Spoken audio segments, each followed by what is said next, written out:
All right, the Baddest Sports Talk podcast in the Deep South. We're going live. We're going live in a few seconds. We're going to do film study with the with New Orleans Saints quarterback Derek Carr.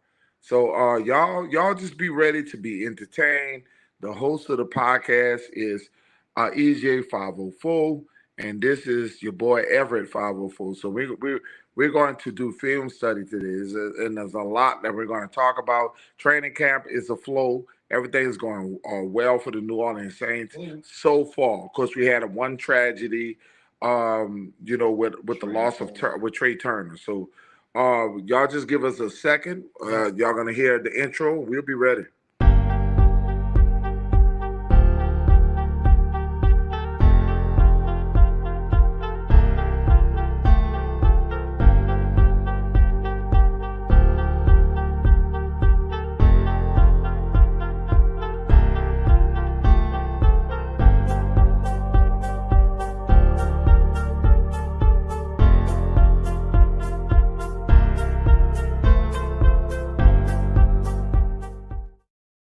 Welcome, welcome, welcome. We about to get it started. This is the Baddest World podcast, and we're about to talk about the New Orleans Saints, and this is a great time for us to talk about training camp. It's been actually awesome. What do you think about what's been happening in training camp? Hey man, training camp has started out great, man. It has started out with a bang, man. Look, they're getting their feet wet right now. We have Derek Carr trying to build connections. With his receivers now. You have some new faces, and we have a new face that is back in town that we did not expect to see. Mr. Jimmy Graham, number 80, is back in town in New Orleans here. I don't know what he has left in the tank. But it's still, great to have him back in the city. It's great vibes right now in New Orleans, and this is the part of the season where, everyone is at 0-0 and everyone believes that they're going to, be a playoff football team and a Super Bowl winning team. But this is where we all analyze and see here, what makes these teams different. And, what's going to make these teams a playoff team? What's going to make them a Super Bowl winning team? So, we're gonna break that down with y'all, and have some fun in this live. It's been a while and everything. I told y'all we'll be back for training camp sessions. So I'm back right here. Actually we right in Bay St. Louis, Mississippi right now. Back over here with my dad. So we gonna bring it live to y'all. And have some fun. Yeah, New Orleans Saints fans, we really were ecstatic about what's going on with the team. I really think that this is Dennis Allen test. This is his final year, and when we talk about Dennis Allen and we talk about Pete Carmichael, this is the time where they have to just they got to do what they got to do. There's no more excuses for these two tandems. I think that New Orleans Saints fans need to give them a chance. This is the chance that they need. If you look at the talent on this football team, how, one thing you can say about Dennis Allen is he's able to recruit. I don't really Look, think. I'm gonna be honest with y'all. When was the last time we seen the Saints recruit the way they've been recruiting and getting players that we've always wanted to see play in the Saints uniform? You got to give it to Dennis Allen on that standpoint that he's been able to bring in a lot of great guys, great character guys, great guys that you always wanted to see in that number. So I'm really happy and and excited for that. Just from that standpoint, that Dennis Allen is being aggressive.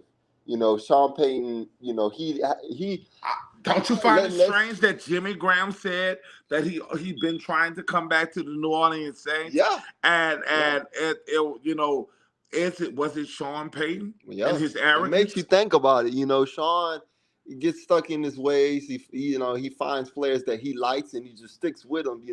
Instead of going outside the box, and that's what I like about Dennis. You can't really. I mean, I know we didn't had a bad season with him. To start out last season. But just from what we've experienced with him from last year on to this season, you can't say he hasn't been aggressive. And this guy has really been trying to find talent, no matter who it is or what age they are. I mean, Can't believe we were living in a time that we got Jimmy Graham, 36-year-old, back on the roster right now. So he's doing whatever he can right now. He's trying to prove to the fan base right now that we're trying to win. That he's trying to get into the playoffs with these guys. He has no excuses. This is no means by me trying to say that Dennis Allen has done everything he needed to do. No, he's still got to play a season of football and make it into the playoffs.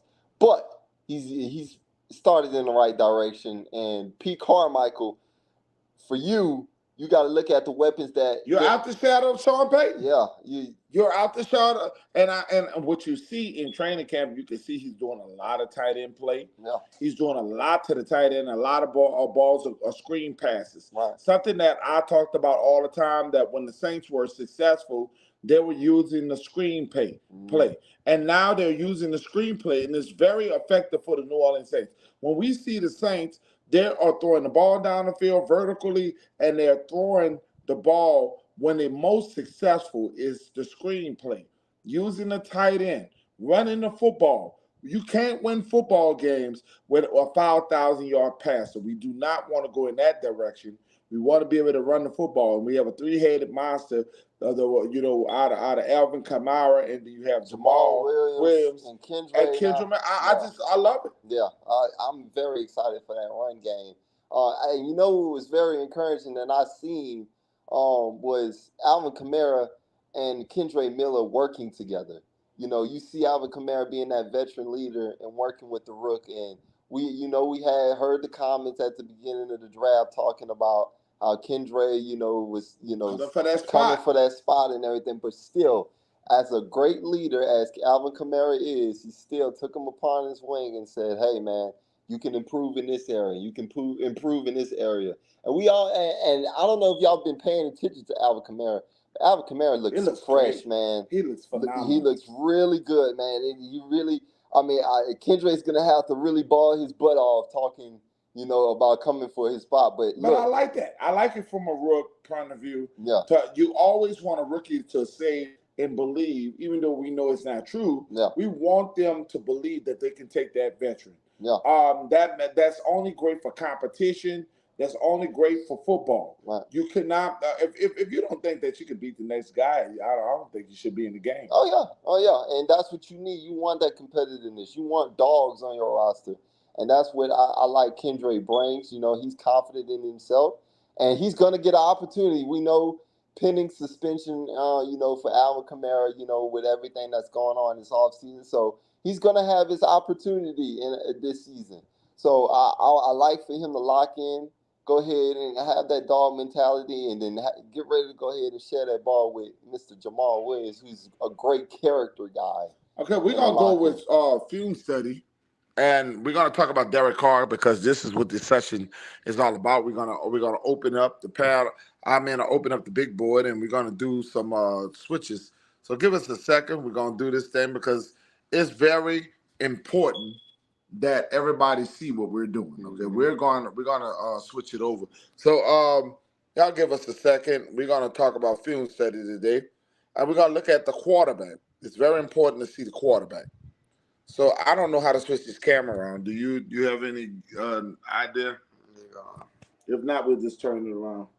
I got it. There it is, right there. I seen it.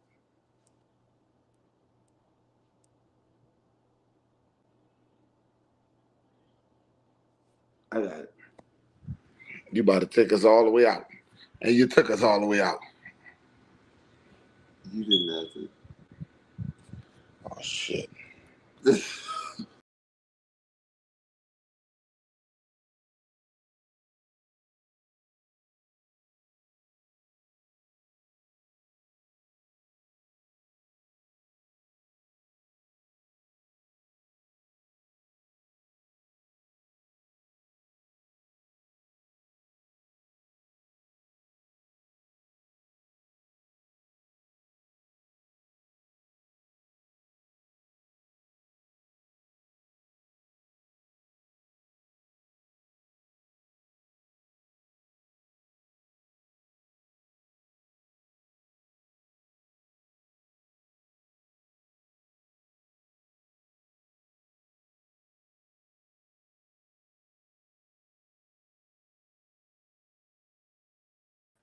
Sorry, you guys, we have to get back into the studio. We have to change this thing.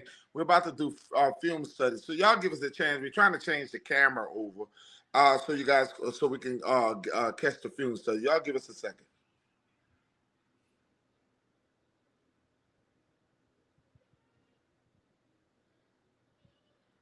Well, who cares?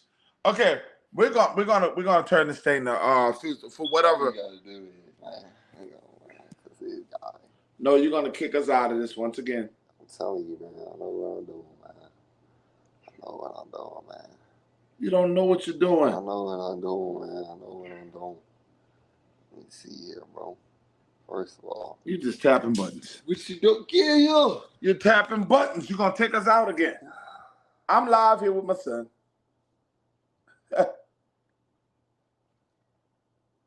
That's all you gotta do. Yo, but you talk about I don't know what I'm doing. We have to get it right, y'all. Y'all got to excuse the Better Sports Show podcast. Well, we just get in a little. He had us wrong in 2 seconds. All right, for this first session. All right, first session, we're gonna talk about Derek Carr. We're gonna break this down a little bit, show a little bit of Derek Carr highlights, and kind of remind y'all of the kind of caliber of quarterback that's coming to New Orleans. Not by no means we're saying right now. By no means we're saying the man is Drew Brees. Drew Brees. Because that's the crazy thing is when you try to say that this man can be a Drew Brees or be a good quarterback, some of the times we always see fans come up here, how dare you talk about Drew Brees? This guy was in the when we never thought Drew Brees would be Drew Brees when he was in San Diego, okay? But we're talking about the expectations. And over here at the Batter Sports Talk podcast, we're trying to talk positive over here. I don't give a damn what he's done in Oakland. We're talking about the asset, what he can be to the New Orleans Saints. So he's just about to show you some things. Let's go. All right, play number one.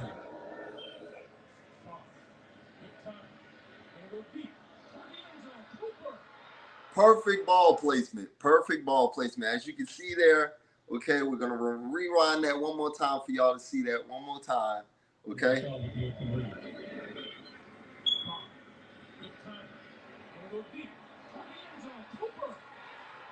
Now, as we can see here, all right, that was Derek Carr throwing to Amari Cooper to the side of the end zone. I mean, I don't know about y'all, but that to me that could look like Chris Olave going to the side of the end zone. Perfect ball placement. I mean, Derek Carr has the arm talent of anybody in this league. If you have any doubts about his arm in this league, I'm just telling y'all right now, this guy has an arm. I know a lot of y'all had a little doubts, about his arm and everything, his arm talent and his interception rate, but Derek Carr is on the money when when I look at him, he's legit. When he has perfect O-line, okay, that was one of the plays that Derek Carr has, and he didn't have much of it in Raiderland, okay, but in Raiderland, that was one of the few times that he had perfect protection at the line, and he can go ahead and get it to a receiver down the field and to a perfect caliber wide receiver, Amari Cooper. Y'all don't think Chris Olave can get to that point? I mean, you see what I'm trying to say here? Chris Olave is built the same way that Amari Cooper is. So I'm just saying it could translate just as well. So play number two here. And the Raiders offense, which has done nothing this half, looks to take the lead right here. Crabtree. So when I think of Crabtree, and we're going to rewind this, we're going to look at this again. Okay. And the Raiders offense, which has done nothing this half, looks to take the lead right back shoulder fade in the end zone.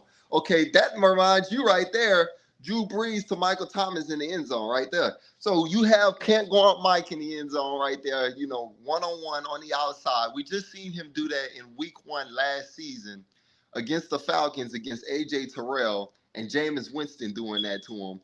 That was just perfect ball placement by Derek Carr throwing it to Michael Crabtree. Play number 3. And that's against the Saints. That's against the Saints. Slant route. Here we go. Play number 4. Against the Atlanta Falcons. Look, ability to look. 2 plays we just saw a slant route. Okay, that was against the Saints. And the Falcons, that was moves up pretty fast. Of course, yeah. our bad defense. Back in the day, we could we had the outscore teams back in the day. They had to too. But Derek Carr just showed you guys that he can improvise. Okay, when I just showed y'all this Falcons play, he can come out the pocket. He has enough legs to go ahead when things are breaking down, and he can make a throw outside of the pocket, man. So here we go, 5th play. And by the way, before I even start this, notice Andre Holmes. I mean, we talking about guys that aren't even big time. I don't think I ever known Andre Holmes. We talking about non-big time guys here. I know I showed Amari Cooper in the first play and Michael Crabtree in the second play, but most of these guys in these highlights, these are not Michael Thomas and Chris Olave. And if you see Derek Carr right there, you can see how he sits in the pocket. Yeah. That's what you look for in your quarterback. Yes. Not his first initiative is to pass the football. Yes. Not run the football. Yes. This is what we're looking at. Look at the pocket. Yes. And this is what the Saints give to Derek Carr. Yes. Here we go. Look at the arm. Look at the arm. Look at the arm. Look at the arm. Now, once again, we know that's Amari Cooper, but do y'all not see Chris Olave beating one-on-one talent on the outside like that? I'm going to replay that one more time. Look at the deep arm. Next play. Here we go. Derek Carr again. Good protection. Know how to improvise. Look at the deep ball. Yes, sir. Once again, Buccaneers right here. Deep ball. Amari Cooper. I mean, I'm just telling you guys. Look at this. Broncos. Deep ball. Look at the deep ball. Come on. Look at this. 1-on-1. Michael Thomas slant right there. I mean, come on now. Look at this. Off his back foot. Perfectly laid. What a play by Crabtree. I mean, Cordell Patterson there. It's a great play by him. One more play here. We're gonna break it down a little bit more. Look at this. Pressure in his face. And look at old Jared Cook. But look, we done went through 5 plays right there, and the 5 things I just pointed out. Things are breaking down on him. He can improvise. The arm talent is there. I mean, you cannot deny some of the things that Saints fans cheer about Jameis Winston. You cannot deny the arm talent when it comes down to a Derek Carr. Yes. I mean, yes. if you want some of the things that you loved about Jameis Winston, yes. you cannot deny that Derek Carr vertical game, yes. the vertical game that he gives to New Orleans Saints. Yes, the guy has an arm. Look, and you can argue, and look, if you're gonna say Jameis Winston has a better arm, like deep arm than Derek Carr, it's not by much. Okay, I'm gonna just say this about Derek Carr too. Derek Carr is smart. I give up the smartness for. when things start to break down, and look, and once again, I'm gonna say this too. He played in Raiderland, okay, and we know the Raiders didn't have a roster like we have right now, okay. So with a lot of plays that broken down for him, and a lot of times, and a lot of his mistakes that happened, he didn't have the talent to make up for it. He's got a lot of talent here in New Orleans. Let's go back to the highlight reel. Dallas Cowboys. Look at him. Improvise. Look at him running. Improvise. Very smart. They say he can't run. Look at the arm. Wow.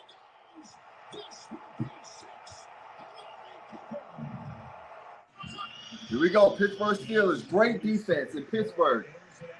What a throw. between two defenders, and we're gonna play this one back. They're gonna slow-mo this one. Look at that. Woo! Woo! I mean, that's what you want. Deep arm. Great catch by Renfro. And I really think, let's stop this. I really think it's very underrated. Derek Carr's arm is very underrated. Yes. When we talk about NFL quarterbacks, can you make that throw? Are you the it factor? When we talk about the it factor, the man has a beautiful touch on the football. Mm-hmm. He has just as much as Aaron Rodgers in the NFL right now. When we talk about some of the things you criticize him, has this man ever played with a top 5 defense? Have he ever played with a top 10 defense? Have he ever played with a top 15 defense in the NFL? Let's be honest here about that conversation, okay? A lot of people say, he wasn't a winner there in Raiderland. But let's be honest here.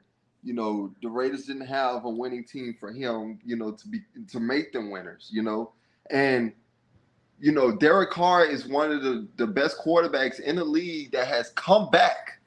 That has brought the Raiders back in so many games. He has the most comebacks in the NFL of today. Yes, he has the most comebacks. So what that tells me is that the Raiders didn't put him in his defense in Raiderland did not put him in the best position to be successful in the NFL. Exactly. So he comes to New Orleans in the defense, it's led by Demario Davis, got Cameron Jordan, got Marshawn Lattimore, got Tyrann Mathieu. You got a lot of great pieces in New Orleans, man. You got a great defense to help you out if things aren't working out for you offensively, which we know they will, because there's too much talent for it to not work out. But here we go again. We're gonna go back to these highlights.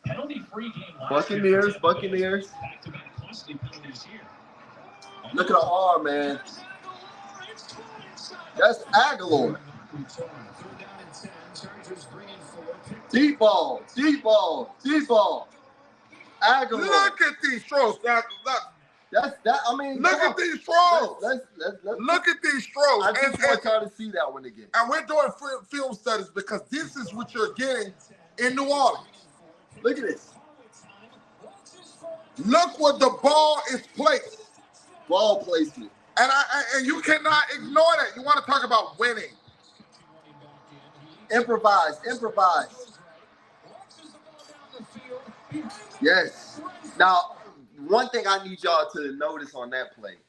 Notice how things were breaking down against him, and he was able to say, hey, Hunter, keep running down the field. Keep going down the field. Notice how that offensive line was breaking down on him, but he steps outside the pocket, believes in his arm talent. He's smart enough to tell Hunter Renfrow, hey, keep running. I can see him telling Chris Olave, hey, and you got to be honest, that's the Aaron Rodgers throw. That's what Aaron Rodgers has lived off through his career. Yes. And we don't see Derek Carr as an Aaron Rodgers because he played in Oakland. Yes. He played in Las Vegas. Yes. He did not play with quality defense. Well, and I'm not making excuses. 63 and 79 was not all on Derek Carr. Right. When we talk about this, we talk about Matthew Stafford. Right. Matthew Stafford played with the Detroit Lions. Right. Do we ever talk about the history of Matthew Stafford? How bad the Lions was for all them years. Exactly. And then he left that situation and he became a Super Bowl champion. You know what? That's a great comparison, Dad. I mean, let's be honest here. Matthew Stafford wasn't considered one of those elite quarterbacks in the league, but he always kept the Lions relevant. He kept them relevant, right in the mix. Yes, he always kept them in the mix. And it was amazing that he left. As soon as he left the Lions, he takes the Rams to the Super Bowl. Could the same thing happen? Can the same thing happen in New Orleans Carr? With Derek Carr in the New Orleans Saints? And don't think that we're homers. We criticize our quarterbacks as worse as anybody else do. But at the end of the day, I don't like about these different podcasts is that you got to be so damn negative and you don't even give a damn man a chance. We're going to give the chances over here and we're going to be optimistic. This is a weak schedule, in my opinion. This is a great opportunity for the New Orleans Saints to take this division. And actually, if you watch the Philadelphia Eagles, Philadelphia Eagles was the Saints 2 years ago. Right. They were a bad football team that played a good schedule, and they made a run and they won a Super Bowl. I think the Saints could be that team. They didn't win a Super Bowl, but they got there. Let's be honest about too. You know, guys, I know we're showing a highlight video on about Derek Carr and all his great throws that he had in Raider Land. Let's not go ahead and get too ahead of ourselves and make us think here and we trying to boost our heads up and think that he's not going to make mistakes this season. It's going to happen. Okay, first of all, this is football. It's football, and this is his first season in New Orleans. Okay, so it's an adjustment. Okay, but I want y'all to see the potential. It's all about the potential. What he could become. Okay, what's the ceiling here for Derek Carr? Okay, for those that don't know and that hasn't really done their research on this guy, this is the potential and what we can really get out of this guy. Back to the highlights. Once again, good protection, improvise. Wow, over the top. And this is underrated about Derek Carr. Look at this. His ability to run the football. That's very underrated. He put his body on the line there. Not many quarterbacks are willing to put their body on the line there. Look at that. That's what you want to see out of your starting quarterback. I mean, this is what you want to see. This is what you want to see. All right, against the Chiefs. Woo! Michael Thomas. That is the Michael Thomas right there. That's a Michael Thomas. That's a Michael Thomas play that is going to be very effective in the red zone. Look at this. Jawan Johnson. That's Jawan Johnson right there. Look at that. I mean, now, this is a Jawan Johnson play. We're going to replay this. Waller is Jawan Johnson's the next one. Waller. Come on, man. Great throw. Here we go. Denver Broncos. Look at that throw. Jawan Johnson. Look at that throw. Come on now. Here we go. Ravens. Off his back foot. Yes, sir. Walk-off touchdown. And see, the national media is going to try to play Derek Carr like Derek Carr is not a winner, like he's not a good player. Look at this. This is Alvin Kamara right here. Alvin Kamara. This is where you throw to your This is where the effect of Derek Carr comes from. You look. This is where you can get Alvin Kamara. This is what we miss. Alvin Kamara in the backfield. That's Kenyon Drake catching that. Come on now. Kenyon Drake, and that's Alvin Kamara play. This is why John Gruden came over. Look at this. Beautiful. Takes him right to the sideline. That's perfect. Oh, look. Eagles defense here. Whoa!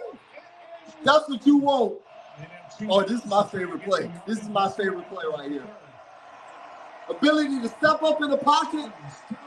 Touchdown. That's amazing. You got to see that one again. We got to see that one again. If you are a quarterback, listen, just for our young audience, if you are a quarterback right now and working on yourself, this is pitch perfect right now. This is how when things are breaking down in the pocket, you want to step up in the pocket and lay it out there for your receiver. Look at this. I just want y'all to see this play. Third down at 15. Hang on. After this play right here. As Carr sits, fires downfield, and then 2 downs to try to get the yardage. Things are breaking down. Step up in the pocket. Lay it out there for your receiver. Come on, man. Come on, guys. Lay it out there. Yes, sir. He gets out in front. Watch the late hands. Doesn't tip his hand. Second down and 10 from the New England 30. That's Rashid Shaheed right there. Now look at these passes. Look at these passes. We're going to talk about Derek Carr in media day, and he's going to give you some conversation. We're gonna go right to his media day coverage. And let me tell you something. If you are not enthused and happy about the New Orleans Saints, it's something wrong with you. Yeah. It's something wrong. there are a lot of people I sit here with negativity, some of these podcasts, their uncertainty and all this other stuff. We are one of the most positive podcasts out there. We may not have the most views, we may not have the most subscribers, but we out here building, okay? We're very new. We haven't been out here that long, so subscribe to the Baddest Sports Show podcast in the Deep South. We're doing our thing, y'all. We are the most positive when it comes down to the Saints.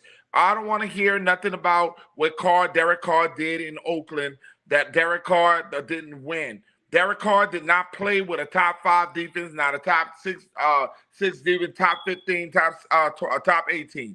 We're going now with the Saints. So we're going to talk about the Saints coverage. Training camp has been very exciting.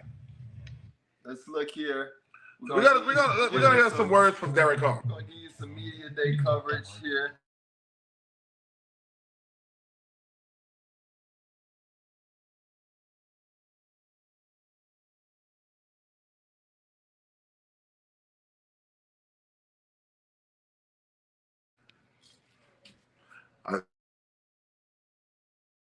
Give us a moment. We're going to have some information from Derek Carr and the Saints.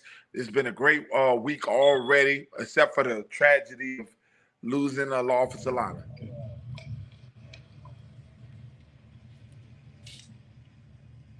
You good, Dave? All right. It was good. Good start. There's a new CBA. It's a short practice, but no, it was a good start. Meetings were great last night. Everybody was out there, so that was fun.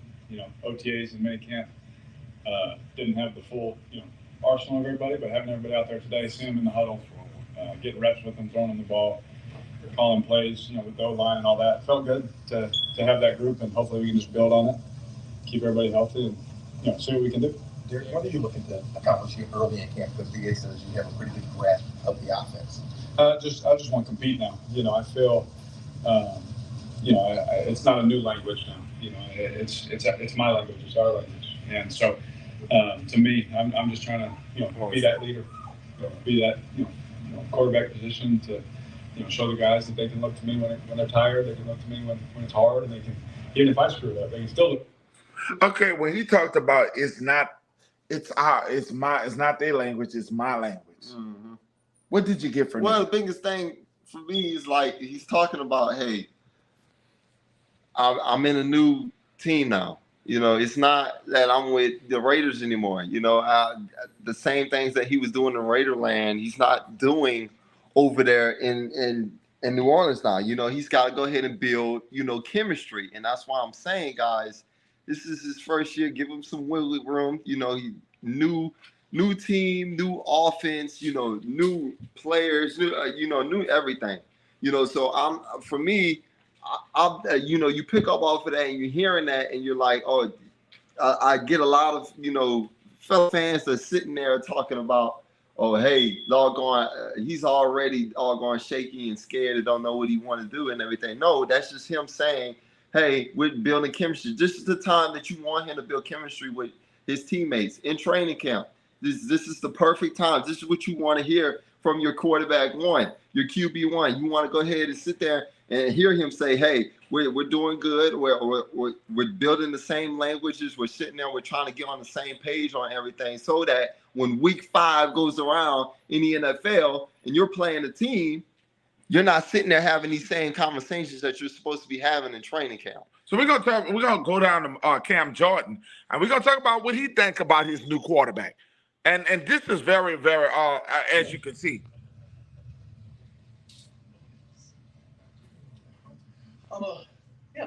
Hydrate. Always trying to get better. I want to get better every day. Keep better than what you want to do. I think so. It was giving me early Jules Santana. I don't know what inspired the chin strap this year, but I was like, chin strap me.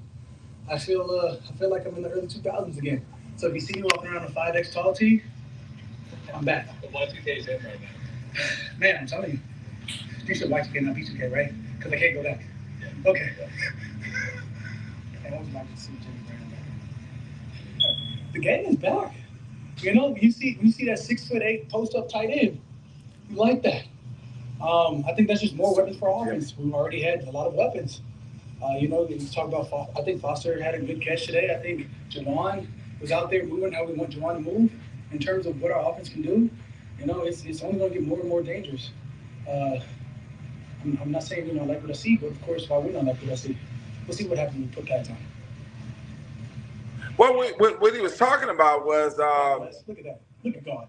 what he was talking about was the 6'8", 6'7" Jimmy Graham, and he also was talking about Foster Moreau. Mm-hmm. And this is very underrated when it comes down to the New Orleans Saints on these tight ends. What do you think about the Saints in the move? To these tight ends, man. They got three good tight ends. Well, Jawan we Johnson. alluded to it a little bit earlier, talking about Jimmy Graham and his addition and everything. But look, Jimmy Graham, we know he's not the same guy that he was. He's not the young, Jimmy Graham that was breaking down records, with Drew Brees, um, excuse me, but Jimmy Graham is going to bring leadership to that locker room. He's going to go ahead and help out Jawan Johnson. He's going to help out Foster Moreau. This is what you need. And look, let's not sleep on his ability. I know he's 36 years old, but yes, like you say, Chris, red zone target. I mean, this is a big man we're talking about, a big guy that you can match up against a lot of, linebackers, that might not be as big as he is, or, put him against a safety, a DB out there, and he can go ahead and go get it, So I really, love the fact that he's back. It brings a new freshness, to the team.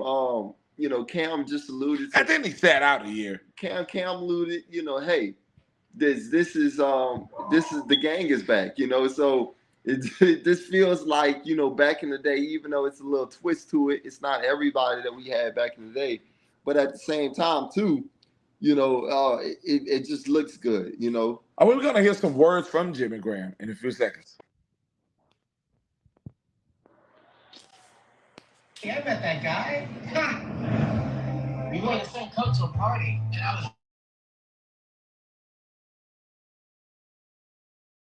Welcome back. Yeah. I mean, what was the determination in coming back?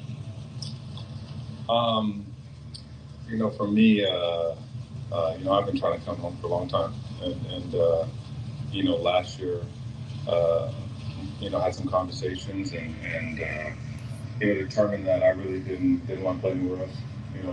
I had a couple teams that were reaching out. All teams in the playoffs, and I just couldn't see myself wearing another jersey again, and just wanted, hopefully, if there was ever opportunity to come back home, to make it happen here, and it did, and I'm here now. So.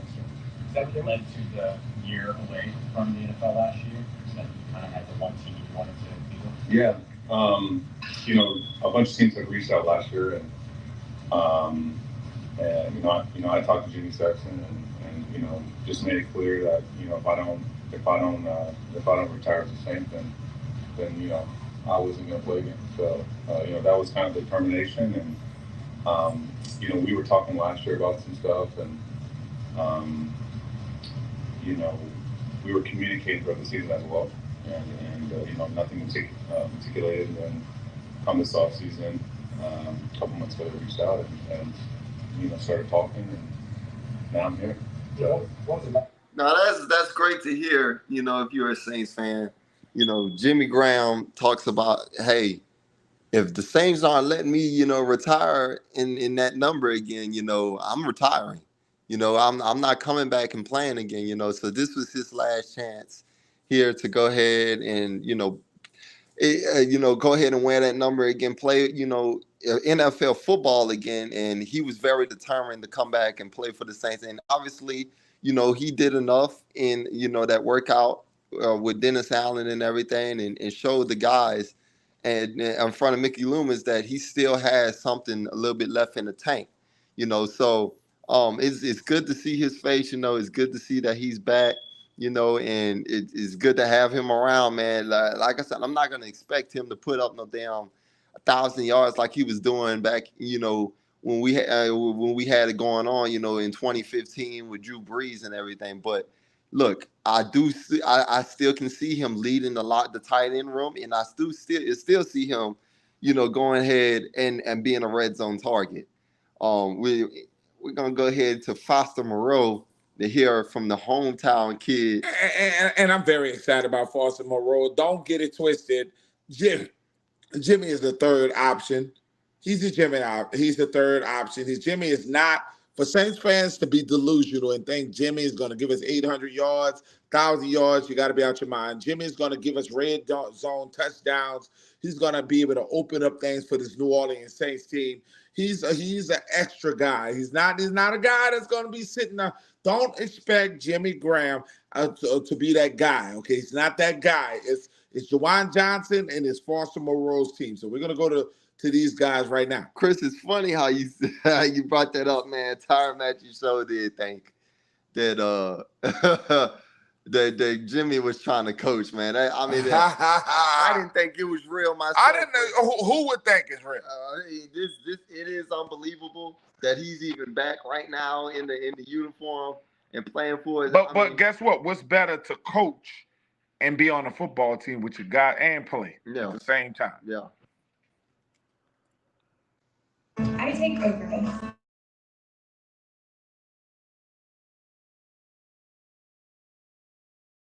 Booking.com.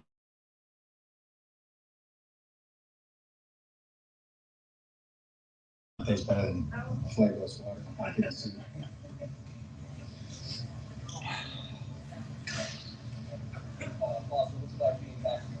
All praise to Foster. It's exciting. It's hot, really hot. But we're having fun. Honestly, one of the only regrets I have is I feel like if I don't sign enough autographs at the end of practice, I feel like I'm going to walk outside and it's just going to be one of the neighbors that I couldn't sign an autograph for. I'm just going to feel like the biggest POS you've ever seen, But I'm having a blast. We're off to a great start, and guys are really working hard. You just feel the accountability circling around the locker room. It's fun. Also, growing up in New Orleans and playing tight end, how much of a Jimmy Graham fan were you growing up? What's it like to see him? It was Shockey before him, and that's kind of where I was like, oh, this is pretty cool. And then by that point, when it started with Shockey, I wasn't even playing tight end yet. I was playing like running back and wide out and just kind of like H-backs type stuff. But then when I got to varsity, I started playing tight end, and so I really started locking in. And so Jimmy, right, was a dog. And he still is, honestly. He runs great. And so it's just such a funny situation. You walk into the locker room and, oh my God, Jimmy Graham's right there. It's pretty funny. I actually have a signed Jimmy Graham autograph jersey in a shadow box that I had at my dad's house in my room. It's a weird situation. Weird. It happened similar 3 years ago. I'd seen every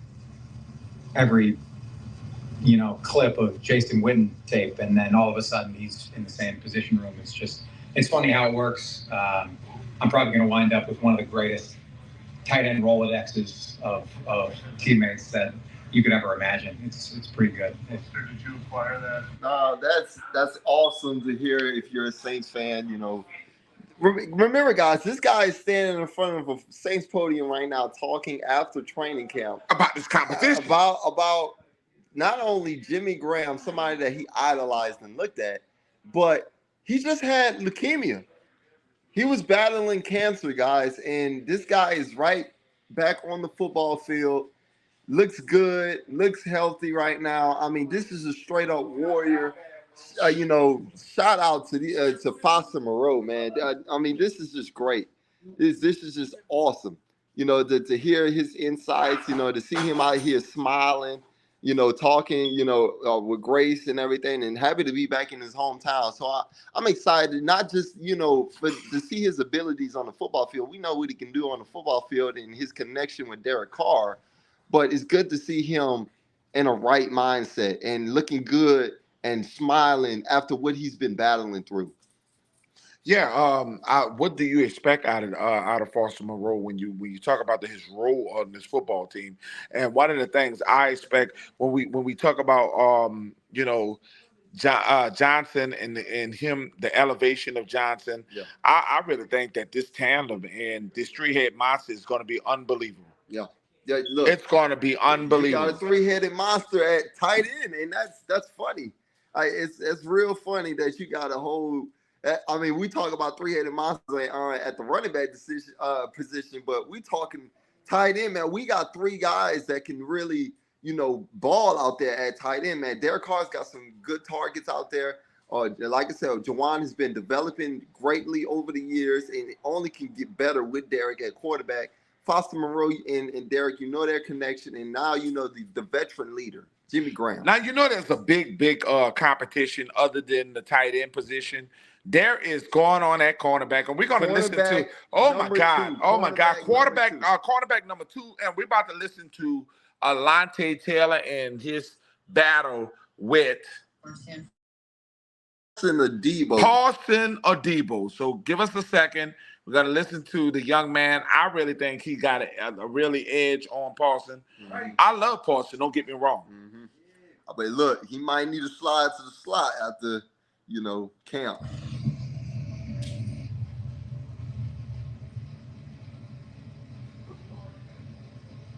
I'll tell you, doing some kick returns.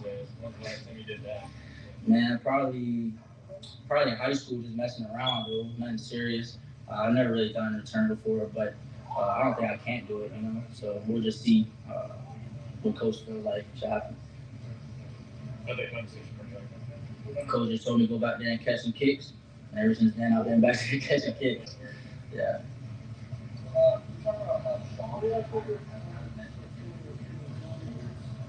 Yeah, so I think it's different. Tyron kind of more so took me under his wing where we kind of hung out more off the field.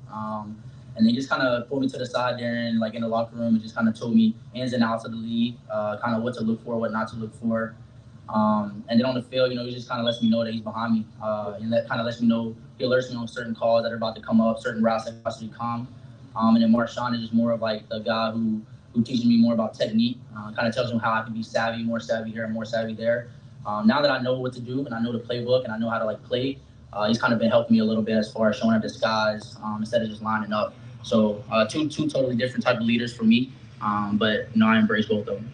How important was last year getting just so much opportunity to get out there on the field? Very important. Coming in, every rookie feels like they should go out there and be able to start. But coming in, I just honed in on just doing my job, and my job at the time was to become the best special teams player that I could be, but also learn the playbook just in case my number was called. And I feel like I just took advantage of my opportunity when it came. I hate that Marshawn was out for so long, but it helped me get plays under my belt and give me time on the field and build my confidence up for sure. What did you guys do? So we listened to Alontae Taylor here, and first of all, I don't know if you guys caught that, but Alontae Taylor was just talking about how he's getting, special teams, kickoff returns, and punt returns, looks out there. So that's, hey, that's encouraging to see. Hey. I don't think I want him out there. I don't think I want to see one of my best corners out there. But Deion, and some of the greatest cornerbacks in the NFL history played punt return and kick return. So I understand that that is just a part of the football, but I don't want to think I want to see one of my best only on situations, maybe in the playoffs, maybe in a situation where it's big on the line. I want my guy running kickoffs and punt returns like Reggie Bush did, but I don't think I want to see one of my guys like that. Do you want to see? Hey, we saw Rashid Shaheed doing it, so why can't he do it? Well, they're going to limit you, Rashid. They're talking about limiting him right now. This is part of the conversation that we're having right now. And we're going to have Rashid Shaheed in 2 seconds. We're about to have his conversation. But let me say this about Alontae, man. I love the fact that he pointed out the fact that Marshawn Lattimore, the top dog in the DB room, your number one lockdown corner, he went out with injury, and he saw that as an opportunity for himself to go ahead and make waves. And I think he did a damn good job last season.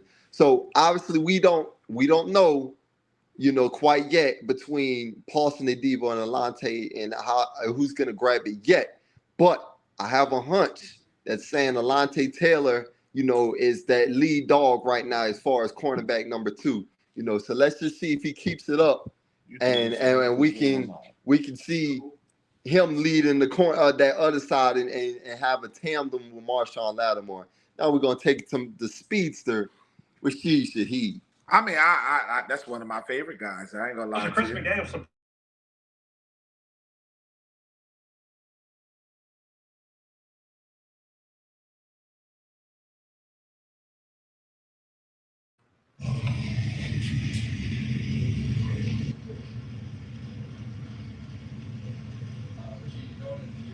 What's it like, Mikey's healthy, a lot of it's back in action. How does you feel being all three healthy all the time? It's exciting. It's exciting. It gives the fans something to be excited about as well.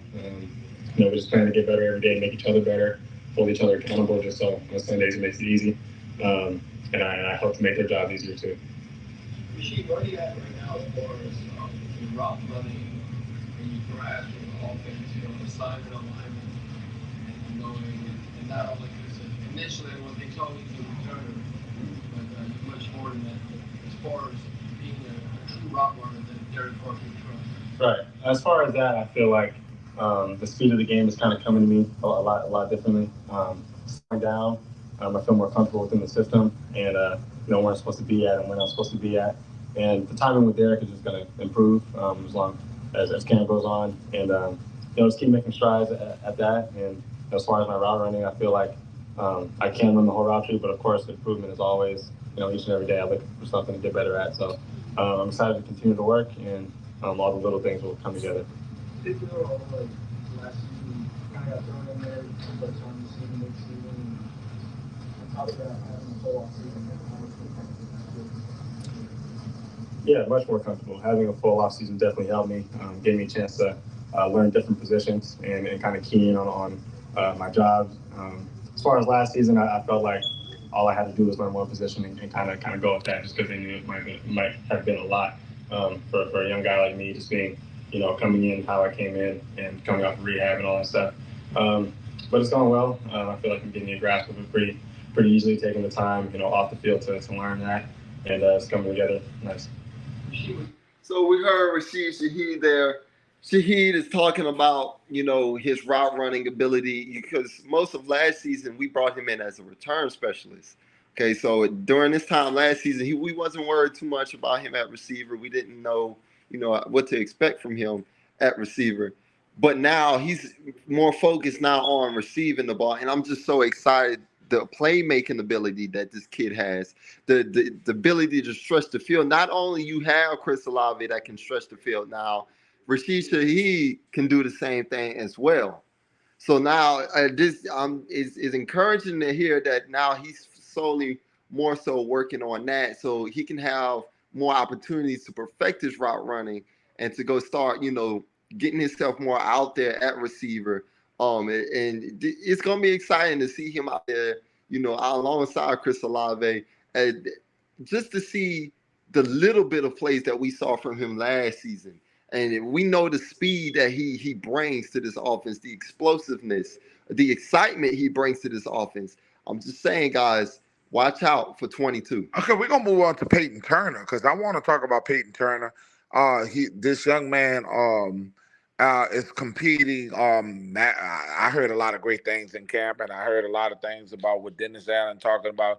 He's getting that first opportunity. I think he earned it. So we're gonna have a conversation. We're gonna let him talk about his opportunity.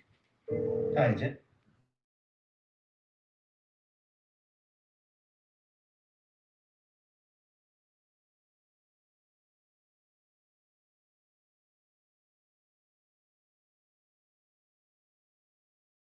It's gonna say this big year for me, bigger for us, but especially for me in my situation. Just the past 2 years, I know what I expect them to be, or the fall I'm expecting to be, just injuries and stuff. So it's a big year for me. How frustrating having players 2 years?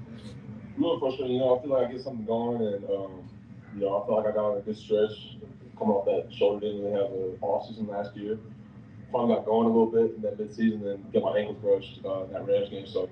It's tough, but it's part of the game, and just trying to do everything I can to stay healthy this year. And I think I've done that. How do you shake the bump? Because some guys will say, I just don't even think about it. I don't even want to reflect on it. I think you got to think about it. I went this offseason. I did a lot of prehab stuff. To try to avoid anything. Some stuff's not in your control, but everything that is in your control, you got to let your back pocket say you do everything to put yourself in that position. So I think I did that.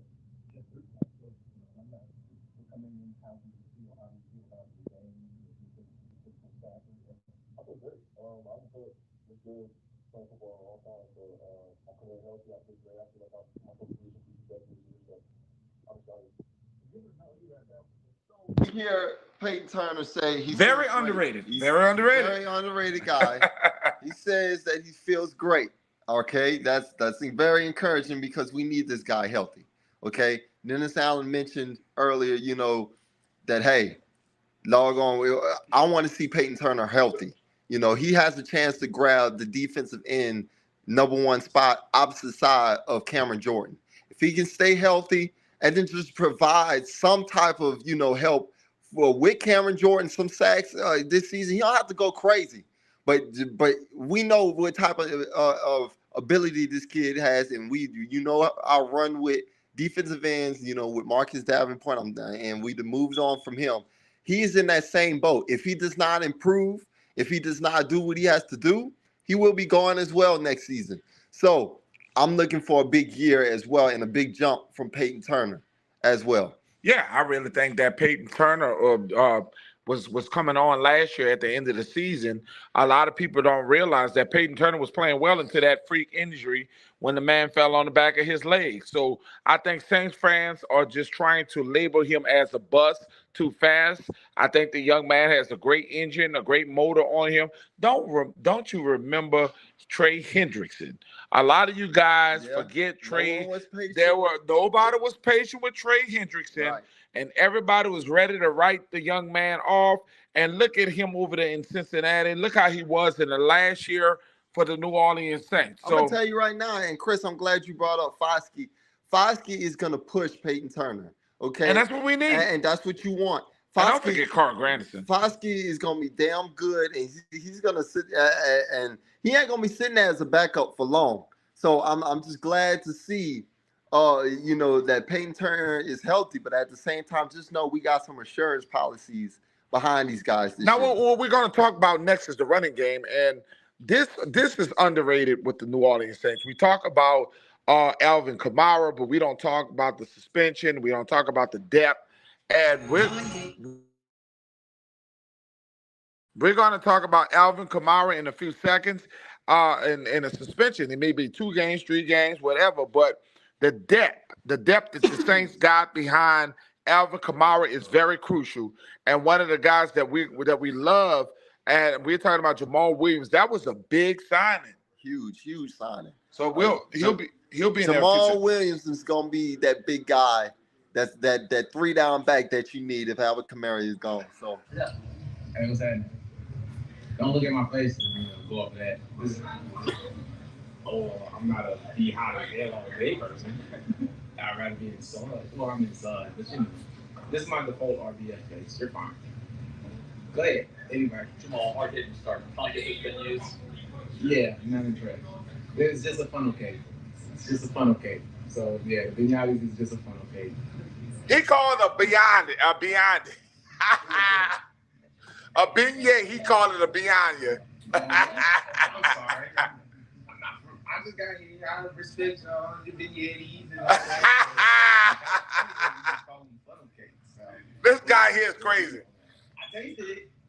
Tastes just like a funnel cake. So that's all. But it's good though. You gotta love this young man.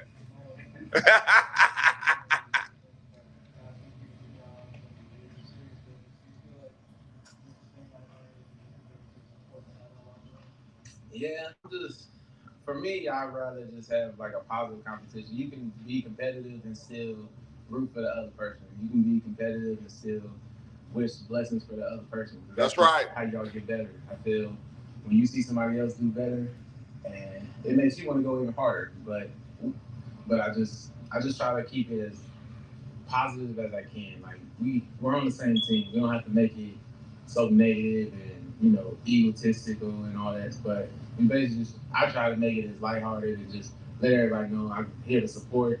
I want to see you do good, see these blessings for you, and it just makes me go harder too. So iron sharpens iron, and you can do it in a positive way. So we hear Jamal Williams, and how can you not like that? I guess you like that. He called it a Beyonce cake. I don't know what the hell that was, but he called it a beignet. You can tell he ain't from New Orleans, but in California. Lordy, but look, I'm gonna just say right now, funnel cake. I am so excited for this kid, man. This guy has got great energy, man. The energy from him exudes. And he said he's a Pokemon. Look, man, he loves anime. He loves animated stuff. So look, I and there ain't nothing wrong with that, man. I just like that guy, man. I love his energy. And look, besides him off the field, we know what he's gonna bring to this running back room. He's gonna be a pound for pound, straight up, wear your defensive line out, and and it's gonna be great because whatever happens with Alvin Kamara, he can be there to save the day, and he's gonna be great to also, teach Kendre Miller what to do. You gotta love this post by shout out to Duran. Shout out to you, man. You said this is my Super Bowl pick. He said the Kansas City Chiefs and the New Orleans Saints. Derek Carr is going back to Vegas to win a Super Bowl. Man, if that happens, man. We will look. You be the #1 Saints fan on this podcast any day. Look, I just love the pick. It's awesome. I think they underrate the Saints. If you look at the last 3 years ago, the Saints were in the Philadelphia Eagles was in the Saints position. They were they were the product of playing a bad schedule. The Saints are going to play a bad schedule. I know we get a lot of negativity for some of these different podcasters, but let's just look at the strength of schedule for the New Orleans Saints. The New Orleans Saints have actually picked up some nice free agency sleepers. And you look, I know you're talking about Dennis Allen. I know a lot of people talk about Dennis Allen. But what was Belichick? And they're going to kill me for saying this. But Bill Belichick in Cleveland was not Bill Belichick in Cleveland until he got with Tom Brady after Bledsoe injury. So let's give Dennis Allen a chance. This is his last chance. Do you agree? Mm-hmm. I think it's his last chance. And I think the Saints with this talent wins football games. Mm-hmm. And one thing you got to give Dennis Allen, he can recruit. Because that's something Sean Payton couldn't do. None of these players were coming to the Saints. Tyrann Mathieu and some of these guys, they were not coming to the Saints. I don't know what it is. LSU was not coming to the Saints. Right. Last year, they picked up Landry. This year, they were able to go. It just seems that whatever this man has, and he was able to go back and get his quarterback, Derek Carr. I don't know what it is about this man. Give him a chance. I don't know if you're too young to remember George Seifert, and George Seifert he was a defensive-minded coach. Dennis Allen, you coach the defense and leave the offensive law alone and let Pete Carmichael work. So we're gonna move to Jawan Johnson.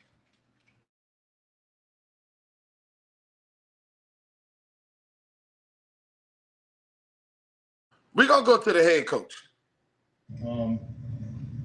I thought there was some give and take out there today. It was good to see some of the explosive plays offensively today. That's an area I think we can improve on, so that's good to see. Guys are still out there competing. They're working extremely hard, pushing through the heat. It was hot out there today, but it's always hot in New Orleans. They can get a lot accomplished in these first 4 days. Was it the plan for Michael Thomas to be kind of in and out today? Yeah. Was it a bad day for Jimmy Graham? Yes. Yeah, and look, I'll be honest with you. If there's an injury issue or whatever, I'll let you know if anything's kind of injury related. Dennis, overall first week. We sum it up first week here, but competitive. You know what I mean? I mean that. You asked me to sum it up. That's what it's been. It's been competitive and hot. Those would be the two things that would come from this. So, but it's been good, guys. Like I said, they're working hard, and I think we're getting better as a team. Dennis, I know you had a couple of practices on paper. Can you make evaluations of what you're seeing yet?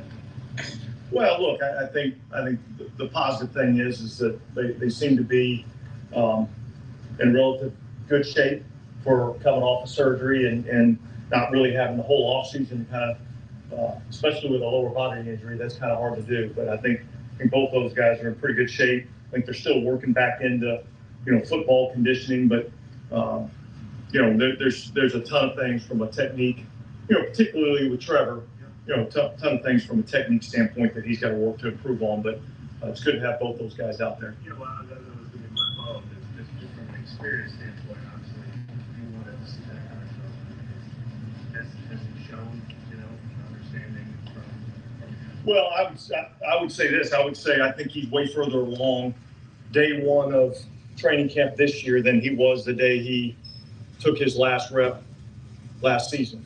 So in terms of fundamentals, technique, understanding of what we're doing, I think he's way further along now than where he was at that point. There's still a lot of development to do, but that's what this time of year's all about. Yeah, how did the progression of Isaac Yeager? It seemed like going into the 6th year. Yeah, look, I think he's done a really good job. He came in last year and was really primarily had a special teams role. But I've been impressed with what I've seen out of him defensively. And, he kind of fits our prototype. He's got size, he's got length, he's got speed, so those are all things that we look for. How does an offense open up? So you hear Dennis Allen, head coach, talk, about it's hot out there. You talk about these guys. I mean, that humidity. Look, hey, it's New Orleans, man. We're gonna go through heat. That's just what it is. But look, you hear Dennis Allen talk about how the team looks healthy, and that's where we weren't last season.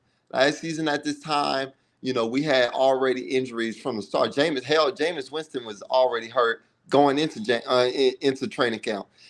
So I'm just telling y'all right now, this team is almost 100% healthy. I mean, I know we had a hiccup with Trey Turner, but the thing was, we're praying for that guy, and hopefully things are going to be good with him.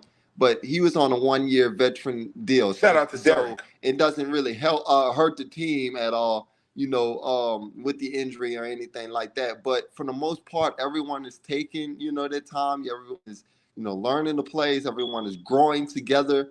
And everybody is trying to remain healthy going into this season, and that's what we want. And let me tell you something, Saints fans. Let me tell you something. If you're not happy and you're not enthused, and I'm so proud of the Who Dat Nation.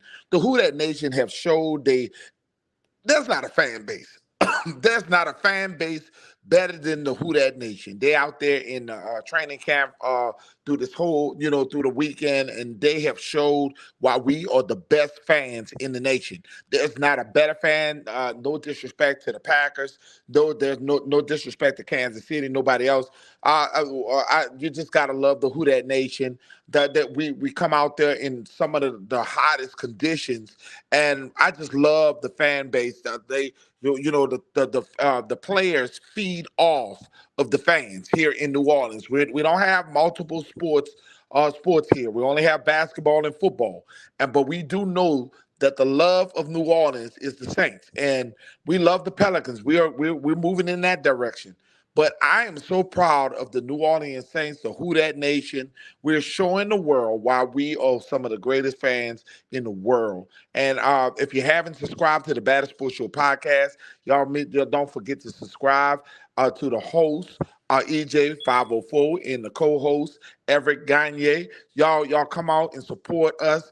We love the New Orleans Saints. We are diehard New Orleans Saints fans. And remember, this is the channel that we're going to be doing. We did it last year. We just started, and remember, we're going to we're opening the panels to the fans.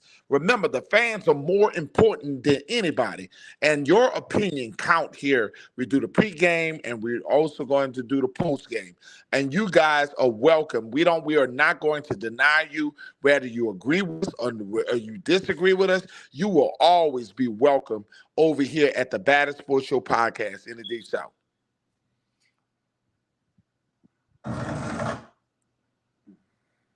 You guys give us a second. We're about to go on with the next guy.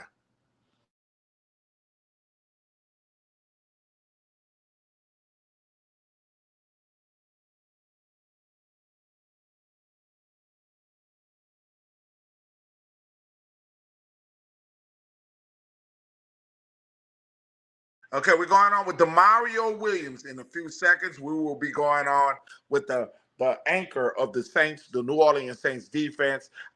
If you're a Saints fan, how could you not love Demario Williams? This brother here, when I'm telling you, Demario Davis. I don't know. That was impressive. It was mostly I saw. That was impressive. Jeez, I think I heard him say that much. Demario Davis, Saints fan. Oh my God, that's more words than I heard the entire time I've been here. That was impressive. Yeah, let's check him out. Wow. Yeah, Mario, one of the things when you're looking at last year and the things you're trying to improve, I mean, your numbers across the board are pretty good, but like the turnover numbers were not where y'all wanted them to be. How do y'all view that? Like, is that something you think can kind of bounce back, or is that something that kind of has to be like intentional? Oh man, since I've been here, the standard has been very high for our defense. And that doesn't change. The things that we have to do to be good as a defense or be great, which is our goal. We have to be good on first and second down, stopping the run, which creates long third downs. Let's get out to the quarterback, get off the field on third down, be great in the red zone, and force takeaways. And so all of it begins on first and second down, which sets up everything up. And we take a lot of pride in doing that. Tomorrow, where are you at right now as far as relationship and the trust factor? Pete Warner, he's going into his third season. Y'all been kind of looking for them on the same wavelength. Yeah, I think playing with Pete Warner has been an incredible blessing for me as a linebacker. You want to be able to play somebody who's, number one, a smart football player, number two, that's tough, and number three, that can make plays. And he's a triple threat in that regard. Since he's gotten here, he's played way above his tenure. And so excited for him and what it looks like to be his trajectory of his career. Looking forward to him to be able to put together a strong year, and it's going to be big for us. We need it. And it's definitely great to have a linebacker like him in the locker room. Somebody want to check their mic over here? Tighten that up.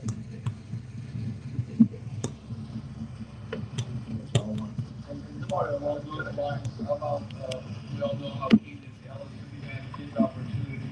Can you get envision maybe the other linebackers maybe think that guy to provide that? We got a good group. We got a good group of guys in the locker room. I know a lot of praise goes to me and Pete, but we got some other guys who've been here and put in a lot of work. Andrew Dow, who's been phenomenal, providing depth for a long time. I think he's in his fifth season here. Zach Bond has been phenomenal.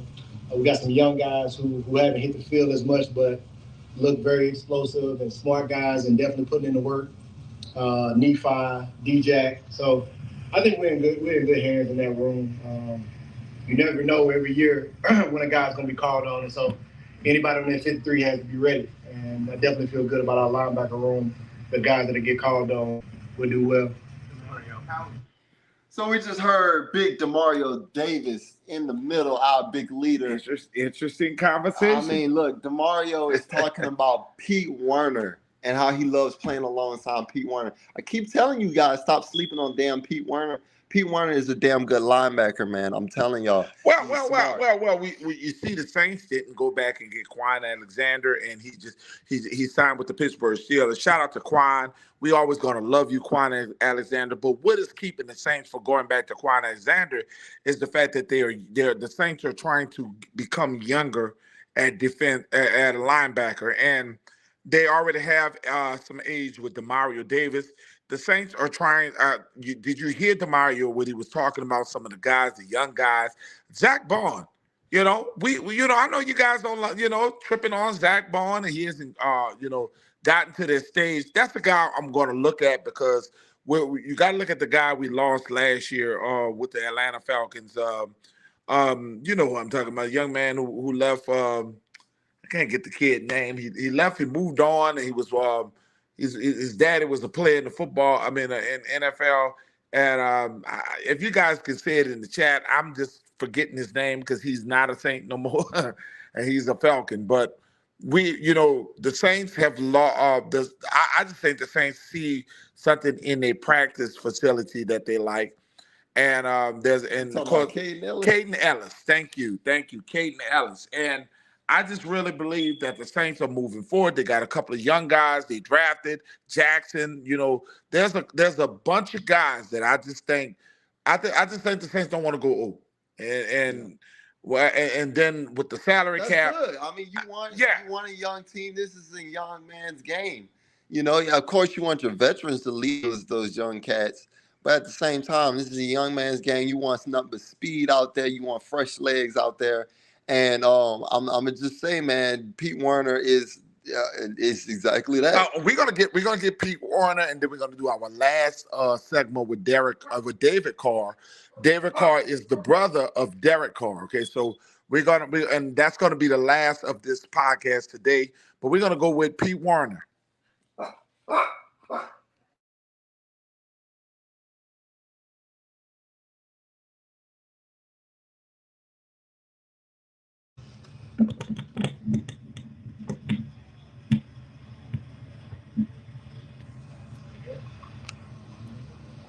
Day one back out of training camp. How was everything for you?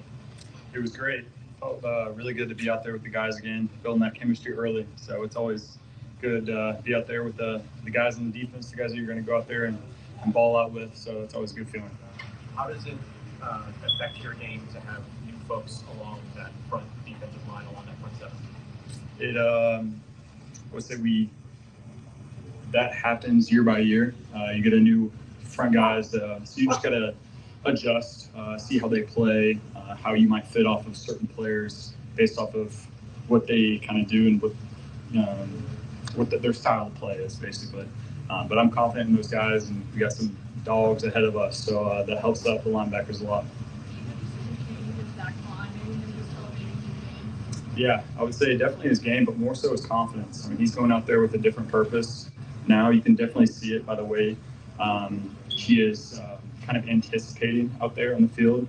Very, very confident, and he's just a step faster, I feel like, and that all starts up here. Yeah, I mean, it's obvious that obviously Caden Ellis is left. Is there a lot of competition between Vaughn and DeMarco for that? I wouldn't say, I don't know about that. I just think both of those guys are going out there and trying to give 100% every single day. But DeMarco and Zach, they're both playing really well. So just like to see them keep stepping it up. What are you looking at? So you hear, Pete Werner talk about, there's competition going on out there in the linebacker position. Andrew Dowell, and you talking about my guy DeMarco Jackson. He didn't get a chance last year to run too much out there with the linebackers. He actually had an injury last season after drafting him. So I'm really looking at DeMarco Jackson and seeing how his development is going and seeing how things go in this linebacker room. Because look, I'm gonna just tell you right now, outside of Pete Werner and Demario Davis, we need guys to step it up. Zach Bond's been around for a little while, and we've been waiting on him for a couple of years now and everything. So if somebody's gonna rise to the occasion, who is it gonna be? And that's what we've been looking at big time at the end of that. Like I said, this defense, man, is going to do what they always been doing, man. They're always, we know what the defense gives us. We know how the defense rocks and how they hold it down every year. Obviously, we always have offensive questions. Ever since Drew Brees left, that's been the question. So I'm the biggest thing coming out of camp so far that I've learned and everything is just that everybody's been able to go ahead to grow together, come together as a team, take it step by step instead of trying to rush this together and just throw, a team together and trying to hope to win games. It's not going to work that way. We got too much easy of a schedule for us to be sitting there thinking that way, So I'm looking for the team to do this the right way this time. Dennis Allen to take his time with this team to grow. Pete Carmichael, this is your second go around to go ahead and get this right, and look, y'all, there's no more excuses, They need to be a playoff football team, and especially in a division that's not as good as we're used to seeing. And shout out to you, JT. We will subscribe back to you. We will subscribe back to you, Derek. Much love to the Who Dat Nation. We love you guys. Remember, we're going to be doing open panels. And we're going to be doing the pregame and the postgame of the New Orleans Saints. We're going to be up in the morning very early, and we're going to be ready for the no matter if the Saints win or lose. We are the Who Dat Nation, and we not like everybody else. Okay, and I think we're going to skip. No, you can go back up. And we just want to look at Dan. Well, the two brothers. So we're gonna talk about the two brothers. I was gonna go to Dan Orlovsky. Which one do you want? Which one do you want? Well, you know what? Yeah, we've been hearing from You want to hear the brothers, or you want to hear Darren Orlovsky? Let's hear Dan. You know, We're gonna talk about Dan. We're gonna listen to Dan, the national media, and I'm very surprised. Yeah. And the question is, who has been the biggest winner of the offseason thus far? Molly, it would be so easy for me to say Aaron Rodgers and the Jets because he's right behind me. Yeah. But the real answer is Lamar Jackson and the Baltimore Ravens. You know why? Because number one, Lamar got the bag. This is a guy who is already, despite everything, all the criticisms about him, he is a guy who has already had an MVP season, has already shown that you can literally put an entire offense on him and he will go to work. Now, you have a very happy Lamar teamed up with actual wide receivers. Not just one, not just David, but like a whole army of receivers. Now, granted, they have to stay healthy, but Odell Beckham, Zay Flowers, you've got Mark Andrews, he's the truth. And so when you look at this offense, and then third, I would say Todd Monken. The addition of Todd Monken, this is a guy who understands spacing, he cares about speed, and he will attack defenses. It's not just, okay, we'll figure out, defenses can figure out, like, okay, let's keep Lamar in the pocket. Lamar has options. And that's something you cannot say Lamar has had for a very long time, and he still put up an MVP season. So I think the Lamar Jackson in this offense, they actually, Molly, I understand I hear you on the Dolphins. I hear you on the Dolphins. Yeah. But the Ravens are actually a team that could be very dangerous, not just in their division. I think they're going to win the division. Yeah. But could we see them actually in the AFC Championship? Interesting take. So I wrote a story last year. You would know something about this. Quarterback futility. The Jets and the Bears. Team that I cover has a lot of it. Team you cover has a lot of it. You know how many 4,000-yard passers the Jets have had in franchise history? Ryan Fitzpatrick? I love you. No. Joe Namath did not mean 67. You know how many Aaron Rodgers has had over his career? 10. It's tied for 5th most all time. The move that they made, the gutsy move that they made to go all in, to get Aaron Rodgers, to upgrade their quarterback position in ways that they just haven't been able to for a number of different reasons, albeit the front office, the coaching staff, the talent, personnel, whatever it is. I applaud them for that. They waited. They were patient. They were willing to take on Aaron Rodgers' salary to make this work. They were willing to take on Aaron Rodgers' salary to make this work. They were willing to give up that extra second-round pick, which is absolutely going to become a first-round pick next year as a conditional second. Rodgers is going to play the playing time that's required. They went all in to make this move happen. They capitalize on the window that they have right now with a championship-caliber defense, with the reigning defensive and offensive rookie of the year, with a coordinator that got the most out of Aaron Rodgers, helped him win 2 MVPs in back-to-back seasons back in Green Bay.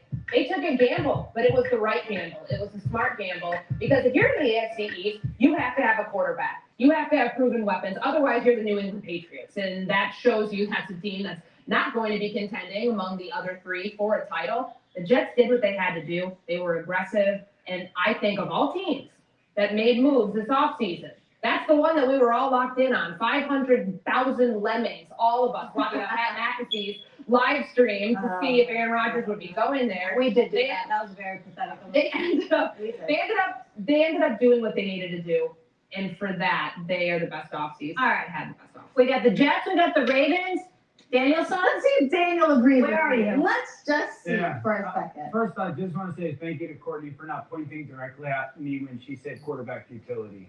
I appreciate that. I'm going to go off the beaten path. I'm going to say the New Orleans Saints and Derek Carr. Couple reasons. One, the division's not loaded. We know Tampa Bay's got massive questions. Atlanta's intriguing but unknown. And then Carolina, again, intriguing. We'll see how great Bryce Young has the potential to be. Number one, Michael Thomas and his, at least to reports, is healthy. Olave's in his second year, who is as good as any rookie wide receiver that we had in the NFL last year, him and Garrett. I think the additions of players like Isaiah Foskey of Notre Dame, who they drafted, and Brian Brzee on their defensive line. So I look at the Saints and I go, really good offensive line, really good skill position players. The defense, last 8 to 10 games of the NFL season last year, was way more like what we've seen the Saints defense over the last 2 or 3 years. And now he plays Derek Carr in there, who needed to get out of Las Vegas. He no longer was wanted and or appreciated there. He's in a place that is going to really fit his skill set and the things that he likes to do, which is push the ball down the middle of the field and be very efficient. I'd say that the Saints now are in the conversation for an NFC playoff team, and that Derek Carr has a chance to have a really, really good season in New Orleans, given all the talent that they have on the outside. Well, you heard it from Dan, the man himself. Shocking, really. I mean, national media, usually you hear from the national media. I mean, obviously they went for the big flashy guys. You heard Kimberly and you heard the other girl. They're talking about Lamar Jackson and the Ravens, and then you hear that, the other one talking about Aaron Rodgers and the Jets.